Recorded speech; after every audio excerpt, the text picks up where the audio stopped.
I am going to show you how I achieved financial freedom starting with just a few designs in my hands on the streets. I will share all my secrets to becoming successful. The answer lies in effective communication, never giving up, and proper human relations. The rain poured relentlessly, mirroring the storm within me. Holding my young son's tiny hand, clutching two suitcases and an envelope containing the last of my savings, I stood in front of a small apartment building in Sicily. My marriage had fallen apart. Emotionally and financially, I was utterly drained. Everything in my life had collapsed, but I was determined to build a better future for my son. Thoughts raced through my mind.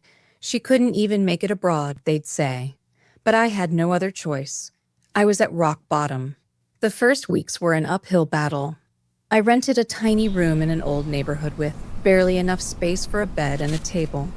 My son, Carlo, often asked, "Why can't we go back to our big house?" Each time, his words pierced my heart.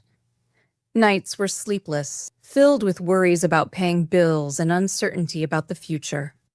My late Aunt Francesca had always been a guiding light during my darkest moments. Her letters, filled with love and advice, constantly inspired me. Francesca was a talented seamstress who always believed in my creativity and encouraged me to pursue a career in design. But every step forward felt like pulling a heavy stone uphill. Skeptical glances from family and friends shattered my confidence. "What can you do in fashion that hasn't already been done?" they'd say. Yet deep down, I knew I had to prove them wrong. Not out of revenge, but to regain my self-worth and build a life my son could be proud of. One evening, while sorting through Francesca's belongings, I stumbled upon a collection of her embroidered scarves.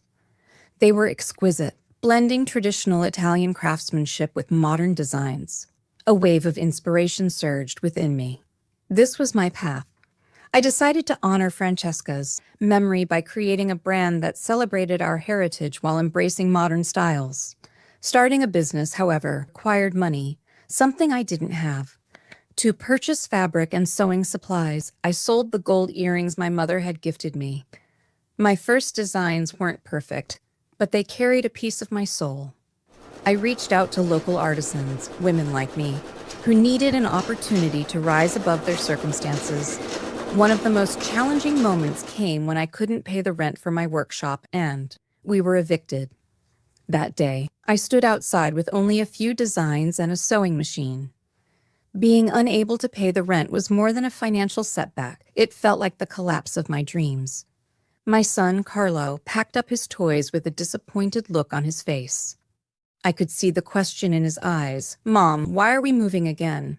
In the days that followed, I began selling my designs at a small street stall. Every morning, I'd head to the busiest parts of the city, determined to sell my work. I set my pride aside to survive. The positive feedback from people rekindled my determination and fueled my resolve to keep moving forward. One day, a gallery owner admired my designs and offered me a dedicated space in their exhibition, giving me a chance to showcase my work to a broader audience. A journalist came across my designs at the exhibition, and slowly, things began to change. That day, I had managed to secure a small corner at the event. Not big enough to grab everyone's attention, but I trusted the quality of my work. Among the visitors, I noticed a woman intently studying my designs, jotting down notes in a small notebook. When she approached, I felt her admiration radiate. "These designs are truly unique," she said with a warm smile. "I've never seen anyone combine traditional Italian craftsmanship with modern style so seamlessly." Her words were an immeasurable source of motivation. When I learned she was a journalist with a significant reputation in the fashion world, I was overwhelmed with a mix of excitement and disbelief. The next day, the journalist called me. She shared how much she admired my designs and was deeply moved by my story. "These designs, and the struggle behind them, deserve to be known by more people," she said.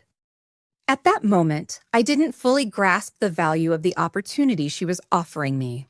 A week later, an article about my work was published. The headline filled me with pride and joy. "Cielo Threads, a stunning fusion of tradition and modernity." The article detailed not only my designs, but also my journey and determination to succeed. the journalist, captured more than just my work. She conveyed my passion and resilience to the world. After the article was published, things began to pick up momentum. People started reaching out, wanting to see the designs they had read about. For the first few days, I couldn't believe the calls I was receiving. A prominent boutique owner expressed interest in viewing pieces from my collection. This offer ignited a spark of hope within me.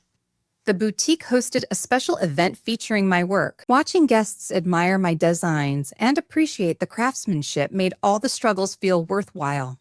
This event was more than just a financial breakthrough. It was validation that I was on the right path. This transition didn't happen overnight. The article opened a door, but stepping through it required even more effort. Each new client and every new order gave me the courage to keep going. Most importantly, people had begun to trust me and my brand. That trust was my greatest achievement. The boutique order marked the beginning of a new chapter. Word of mouth spread quickly, and more clients came to my door.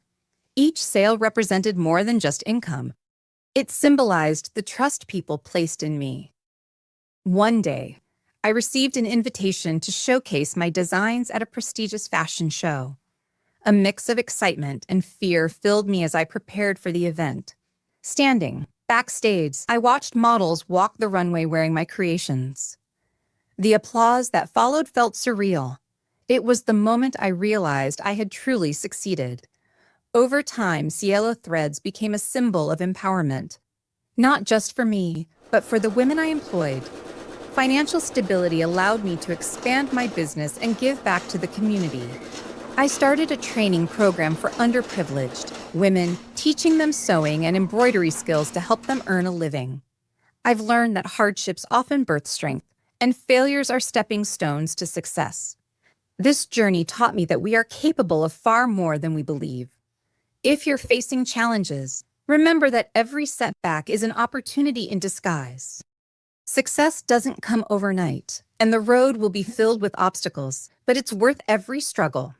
Start where you are, use what you have, and never stop believing in your dreams. If I can rise from the ashes, so can you.